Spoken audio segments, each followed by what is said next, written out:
Welcome back to Late Night and Off Grid, where we are both of those things currently and always. And right now it is just after 10 o'clock. Let's just do a little power check here. We'll open up the our Tesla app, and if it opens up. Oh, it is. There we go. See how we're doing? Does that come into focus at all? Maybe. We have 50% power left in our power walls. So we have 3 power walls. If we have 50% power, and we've got about 40 total kilowatt hours. We've got about 20 kilowatt hours left. For some reason, it usually gives us an amount of time. I don't know. Can we see? You see that? Yeah, there you go. Usually gives us an amount of time. There you go. 21 backup hours. It's all coming on. It's all power and backup now. We are pulling, we're using about 1.1. Obviously, we are not producing anything because it's 10 o'clock at night. And it's snowing. It's snowing pretty heavily out. So this is, here, I'll put up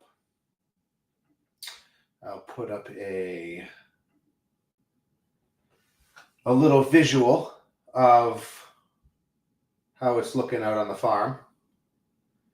So this was from earlier, but this kind of gives you a sense of it. Gives you a sense of our solar shed and our house, and we're really it's started to pick up a lot since then. You know, since this is earlier, and now it's really snowing. I got the plow on the truck. That's a whole nother conversation. There is not an electric truck, I believe, that is set to plow. You know, outside of some municipal, industrial kind of thing. And so, but what I really want to talk today about is range anxiety. And there's 2 types of range anxiety now that we have to deal with. And they're distinct and different, but yet they're connected. And they kind of have to codependent on each other. And so it's important to understand, start to have the conversation on what range anxiety actually means. And before we got an electric vehicle, I was like, I had an idea about range anxiety because I drive my truck and I know when it starts to get down there. I mean, it does. Sometimes my gas light comes on. I know I got about 20 miles, starts to dip under the 20-mile range, and the gas light comes on, and you're like, it's not telling me how many miles I have. I should probably stop and get some gas. And that's like, an introduction to range anxiety just from a basic standpoint. But in an electric vehicle, it just feels a little bit more obtuse or a little bit more abstract than it typically did, in a combustion vehicle for us. And so... dogs are barking. Somebody's outside, which is hard to believe because it's pretty snowy outside. Maybe it's just me they're barking at. And so in an electric vehicle, I just don't know. Just don't have the comfort level and knowledge base and history built up to kind of know what that means. And so, for example, here we are in our house. I'm going to pull up our house here. And this is where we have, that's where we're at 40%. That was from today. Here we go. Ballard, right. We support Chris Greer and Mike McKinnon. Me listening to my sports talk radio. Don't mind that. And so here we go, 10%. And this is where you start to say, okay, it'll give you 3.1 backup hours remaining here. So it'll give you some idea of how much power you have in the app. And it is pretty accurate. We definitely have tested that. But what happens is that'll fluctuate. So right in this particular instance here, where we're drawing 0.5, and this is so early, we haven't yet started producing power yet, I believe.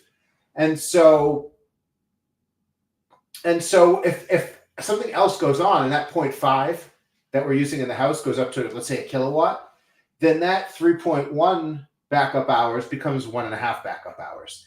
So you're just going to kind of do the math in conjunction with how the power usage is going.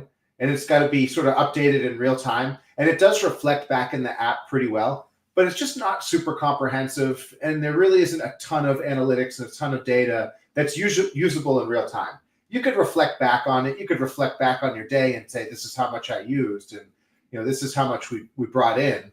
But it's fairly limited. So you gotta have a little bit of a sense of an understanding with that. And so that's sort of the range anxiety when it comes to the house, is like when it starts to drop, drop in that 10% range. Like, so what do? Is in our particular case, we're fortunate. We have a little bit of a redundancy. And one thing that we really have leaned on is switching over to our car, our Hyundai Ioniq 5, which has the vehicle to load. And we use the vehicle to load adapter right out of the charge port. And we switch over to that. But it needs to be above 20% in the car. And so what happens when the car, let's say gets to, I don't know, 0%. Here we are at 0%. I don't know if you can see that on the right-hand side there. This is just plugged in to start charging here the other day because we didn't have enough charge in the car to power the house. And so now we've got to deal with enough power in the house to feel comfortable running everything. And then as a fallback, having enough power in the car to be able to run the house. It's a little confusing. But in summary, in the wintertime, particularly, we don't really use this function at all in the summer just because we do have an abundance of power and we have longer days. We have higher peak power inputs and we have the inclement weather just doesn't seem to last as long in the summertime as it does in the wintertime. The gray days, the longer nights, and that sort of thing. And so in the wintertime, we really depend on this vehicle to load capability in the Ioniq 5. I think there's a variety of Hyundai's Kias that can do this. And really every car should. I mean, this is critical. It's essentially being able to move energy from point A to point B. And in our case, it's critical because we can move energy from a place where we don't have it to a place where we need it. So we could charge somewhere and bring it to our house.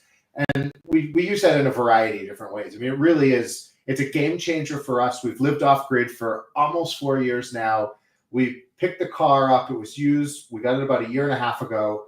We should have got it sooner. I mean, I would have, if we could have, if we had everything situated the right way, I would have got it sooner. But it really ends up being our generator on wheels. And it makes a significant difference in the way we live our life and the way that we optimize our energy in both collecting it, storing it, and using it.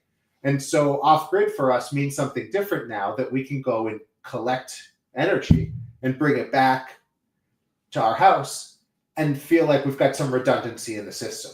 Now, we've got some other options too. We do have a generator hooked up in a way that it can charge our power walls. It's definitely an experimental type situation, and it doesn't work all the time. And when it doesn't work, it tends to mess with our system in a way that is not helpful. Long story short, when we went off grid, or when we built our house off grid, and we had the system designed, Tesla put the power walls in, the inverter and the gateway in, and they had to rewrite the firmware because every time it went to link up to the satellite and update itself and update the firmware edition, I guess, it would forget that we were off grid and it would constantly look for a grid connection.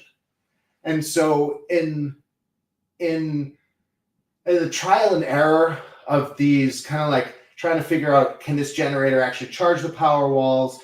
They told us not to hook the generator into the house, so it's not like we really have a good backup to power our house.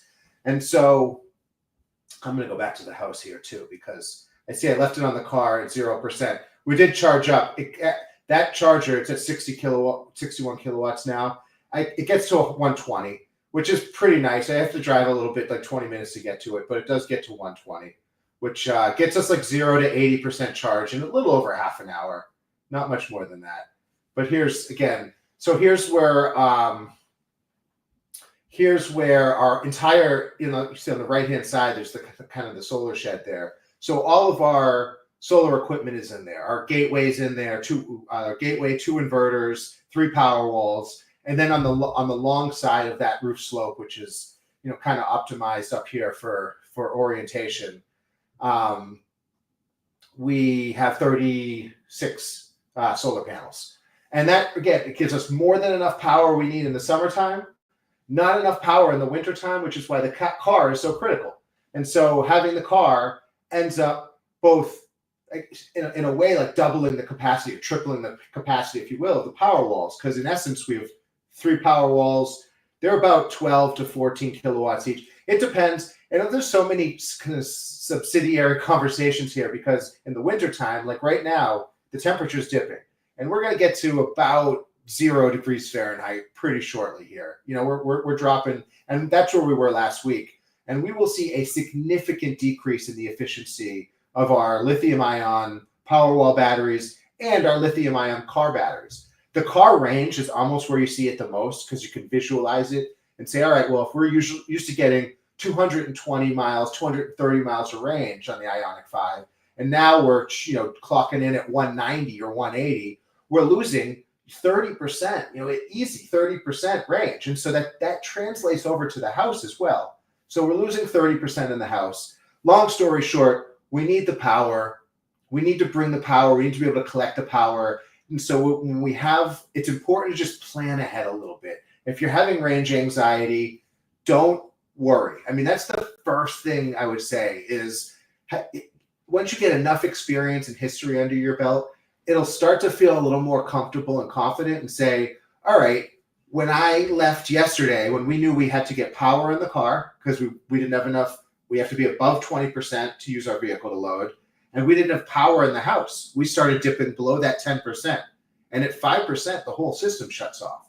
So what the plan was, I said, okay, I'm going to drive to the fast charger. I knew we had enough power to get from our house to the fast charger. So let's say it takes us 8% of our battery in the wintertime to get to that fast charger, and we had 10%. So that ended up working out, in the car, that was fine.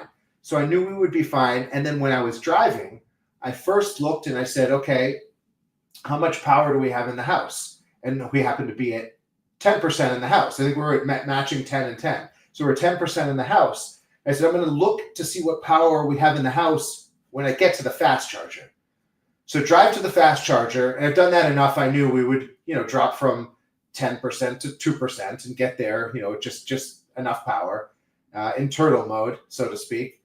But then I looked at the phone and I made sure to see what we had dropped for a percentage in the house. And it was 1%. It was just less than 1%. I think when I had left, we were at 9. And when I got there, when we